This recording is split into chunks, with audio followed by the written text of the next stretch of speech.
अस्सलाम वालेकुम, मेरा नाम है जहाज़ेब हाशमी और ये है किया Sportage all wheel drive 2021 model.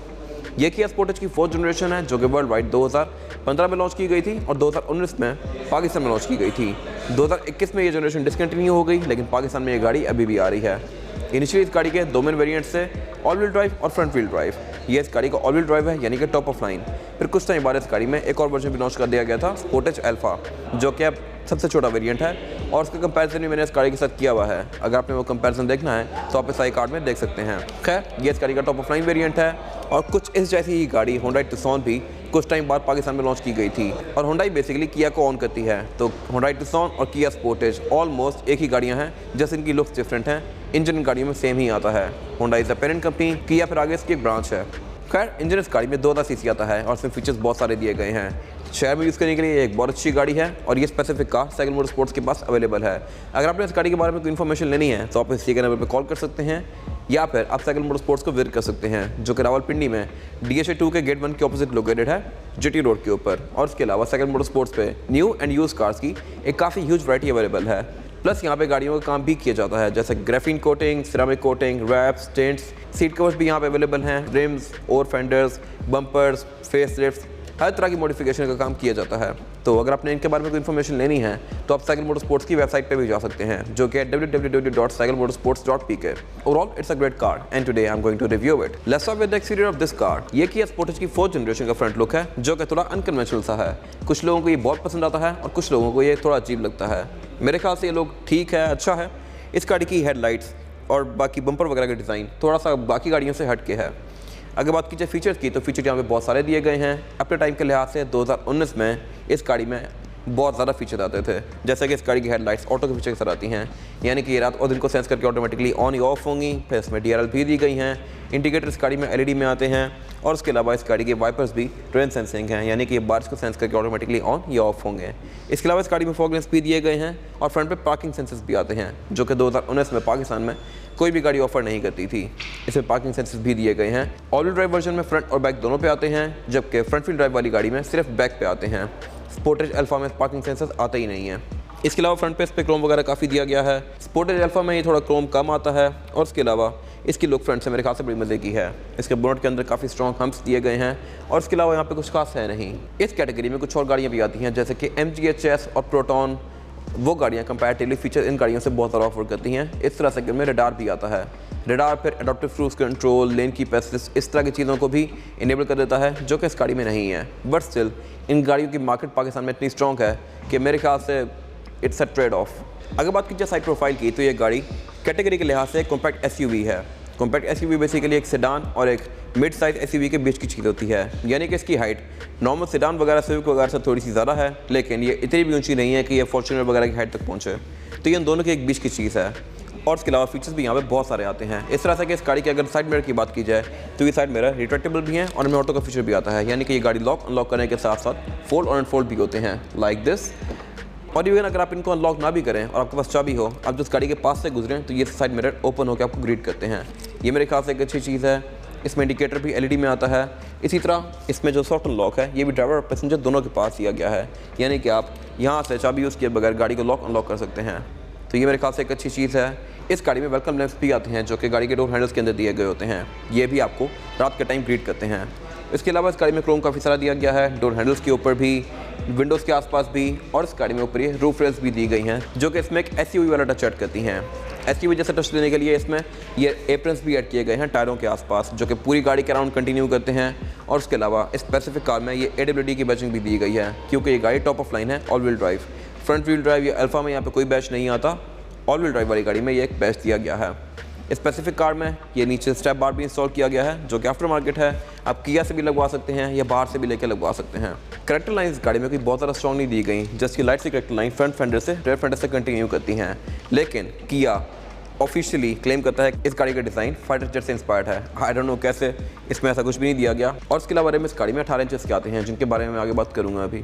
अगर बात की जाए रेड लुक की, तो ये भी पूरी कार की तरह ही थोड़ा अनकन्वेंशनल सा है, लेकिन यह फीचर्स काफ़ी अच्छे दिए गए हैं। इस तरह से कि इस गाड़ी की टेल लाइट्स जो हैं ये LED में हैं। Front wheel drive all wheel drive में ये LED में आती हैं। स्पोर्टेज अल्फा में ये थोड़ी इन्फीरियर हैं, यानी कि हेलोजन बल्ब के साथ आती हैं। इसके अलावा इस गाड़ी में बैक पे पार्किंग सेंसर्स भी दिए गए हैं, रेयर फॉग भी आती है, वाइपर भी आता है इस गाड़ी में, और इसके अलावा इस गाड़ी का टेल गेट भी ऑटोमेटिक है। तो ये मेरे ख्याल से कुछ अच्छे फीचर्स हैं बैक पे देने के लिए। टुक्सॉन में बैक पे पार्किंग सेंसर्स नहीं आते। और इसके अलावा ऊपर इसमें स्पॉइलर दिया गया है, इसमें ब्रेक लैंप आता है, ये सारा यूजुअल स्टफ है। ऊपर एक चाप एंटीना भी दिया गया है। अगर बात कीजिए इस गाड़ी की ट्रंक कैपेसिटी की, तो ट्रंक को लॉक करने के लिए 2 तरीके हैं, एक की फॉब से और फिर एक नीचे यहाँ पे सॉफ्ट बटन दिया गया है। यहाँ से आप इस गाड़ी के टेल गेट को अनलॉक कर सकते हैं और इसका टेल गेट ऑटोमेटिक आता है। इसकी हाइट को भी एडजस्ट किया जा सकता है, जिसकी गाइड मैंने बनाई हुई है और वो गाइड आप इस आई कार्ड में देख सकते हैं। ये इसका ट्रंक कैपेसिटी जो कि 5 लोगों के लगेज के लिए काफ़ी स्पेशियस है। इस नीचे दी गई लिड को उठा के आप इस गाड़ी का स्पेयर टायर और टूल किट एक्सेस कर सकते हैं। यहाँ पे एक और अच्छी चीज़ है और वो ये स्पेयर टायर भी फुल साइज़ रिम है और ये वही रिम है जो कि बाकी गाड़ी में आता है। तो ये मेरे ख्याल से एक अच्छी चीज़ है। वैसे गाड़ी में छोटी स्टेपनी होती है बट ये फुल साइज़ टायर दिया गया है यहाँ पे। इसके अलावा इसमें एक ये लिड दी गई है जिससे आप इस गाड़ी की ट्रंक को कैबिन से सेपरेट कर सकते हैं और फिर आप इस लिड को उतार के यहाँ पे नीचे दिए गए कंपार्टमेंट में भी रख सकते हैं। और इसके अलावा इस गाड़ी की रेयर सीट जो हैं ये भी 60-40 के स्प्लिट के साथ हैं। इनको फोल्ड करके आप इस गाड़ी की ट्रंक कैपेसिटी को और भी ज़्यादा खुला बना सकते हैं। प्लस यहाँ पे एक और अच्छी चीज़ भी है और वो ये है कि इसकी जो रेयर सीट्स हैं ये सिंकिंग हैं, यानी कि अगर आप इनको फोल्ड करते हैं तो ये ट्रंक के लेवल पे ही फोल्ड होती हैं। आपको सामान उठा के आगे नहीं रखना पड़ेगा, जस्ट एक ही लेवल है, आप आराम से सामान अपना स्लाइड कर सकते हैं।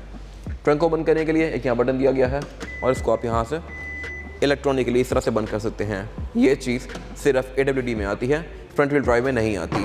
इसके बाद अगर बात कीजिए इस गाड़ी के इंटीरियर की, तो इंटीरियर स्पोर्टेज का कोई बहुत ज़्यादा मॉडर्न नहीं लगता।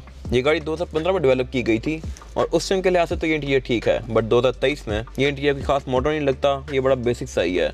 और इस कैटेगरी में फिर और भी बहुत सारी गाड़ियाँ आई हैं जैसे कि MGHS, प्रोटॉन, फिर उसके बाद चंगान वगैरह। उन गाड़ियों के डैशबोर्ड कंपैरेटिवली इससे बहुत बेहतर हैं। खैर इसके लुक्स तो बेसिक हैं, लेकिन इसमें वो सारी चीज़ें दी गई हैं जो कि इस कैटेगरी की कार में आनी चाहिए। अगर बात कीजिए इस गाड़ी के स्टीयरिंग व्हील की, तो स्टीयरिंग व्हील इस गाड़ी का 3 स्पोक है।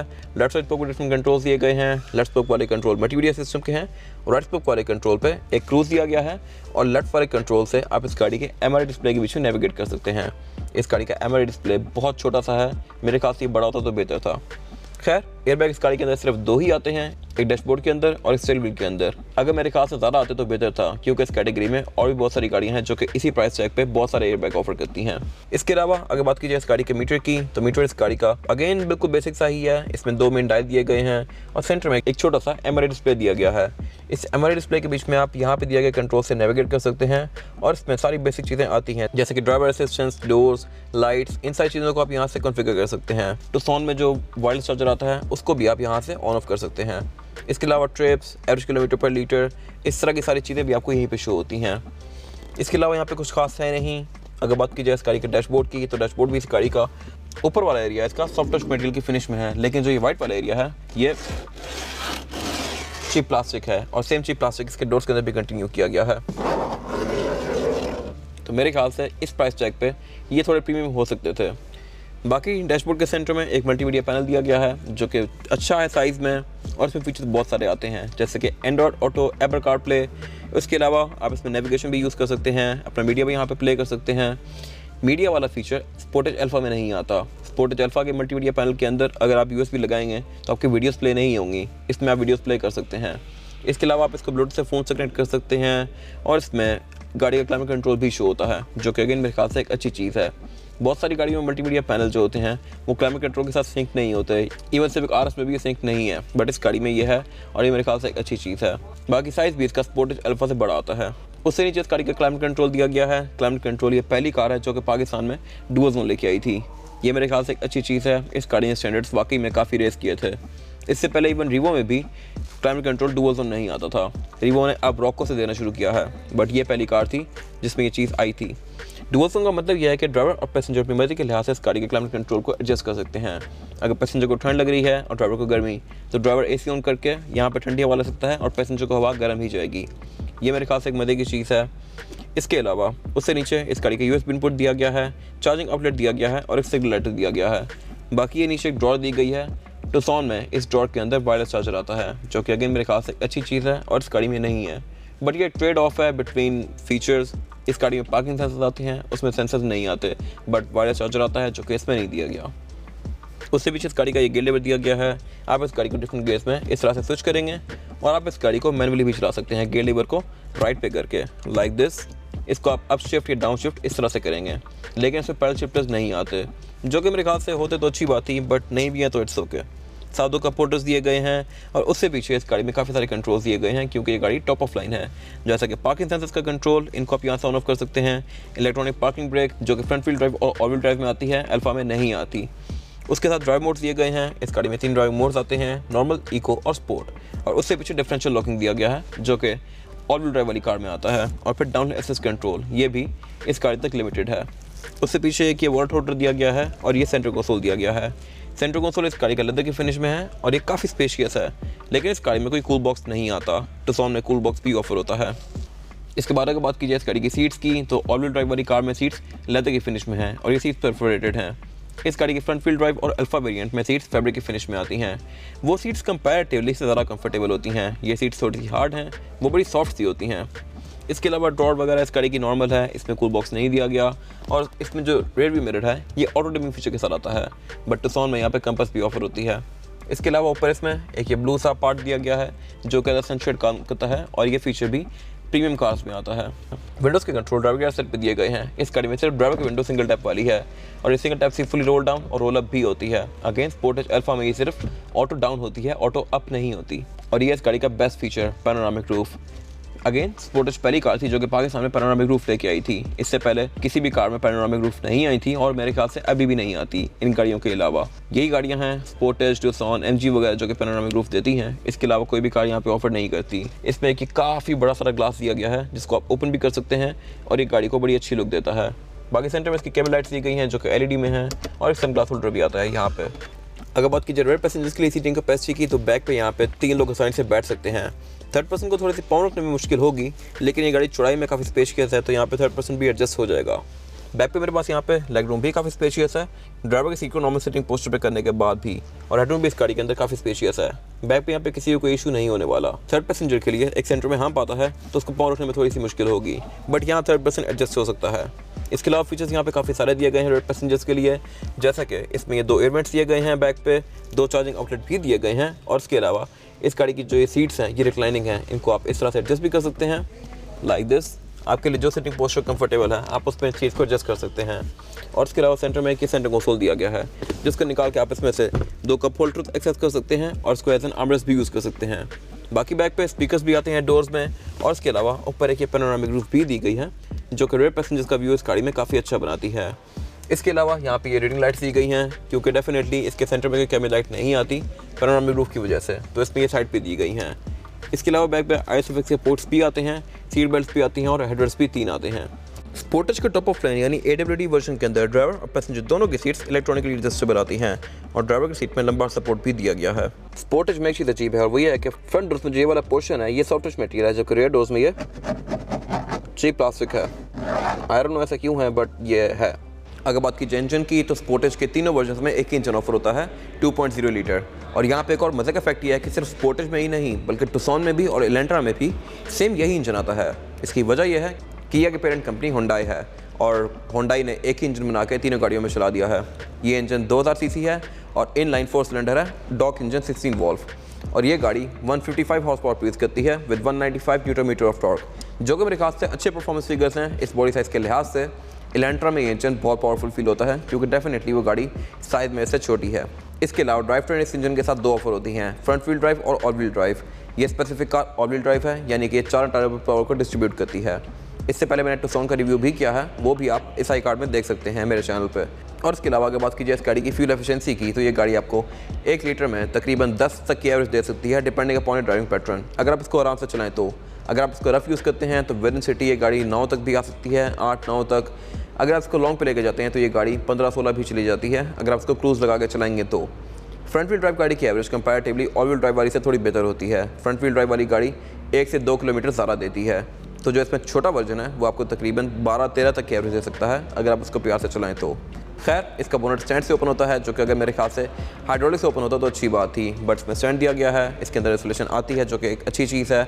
और इसके अलावा ट्रांसमिशन इस गाड़ी में 6 स्पीड ऑटोमेटिक आती है। ये चीज़ टुक्सॉन, इलेंट्रा और इस गाड़ी में सेम है। इसके अलावा इस गाड़ी में traction control, ABS, down assist control, electronic power steering, हर वो चीज़ दी गई है जो कि इस गाड़ी की राइड को अच्छा बना सकती है। इसके बाद अगर बात कीजिए इस गाड़ी के टायर साइज़ की, तो टायर साइज़ जो आता है इस गाड़ी में वो है 225, 55 और 18। इस गाड़ी में ब्लू अर्थ का टायर लगा हुआ है जो कि काफ़ी अच्छा टायर है और ये गाड़ी आपको 50-60 हज़ार किलोमीटर तक काफ़ी अच्छी राइड प्रोवाइड करेगी। इसके अलावा अलॉय रिम इस गाड़ी में 18 इंचेस का आता है और ड्यूल कॉम्बिनेशन में है एल्यूमिनियम और ब्लैक के। इसका जो अल्फा वेरिएंट है उसमें रिम 17 इंचेस का आता है और इसके अलावा इस गाड़ी में ऑर्बिटल डिस्क ब्रेक दी गई है, यानी कि फ्रंट और बैक चारों टायरों में डिस्क ब्रेक आती है।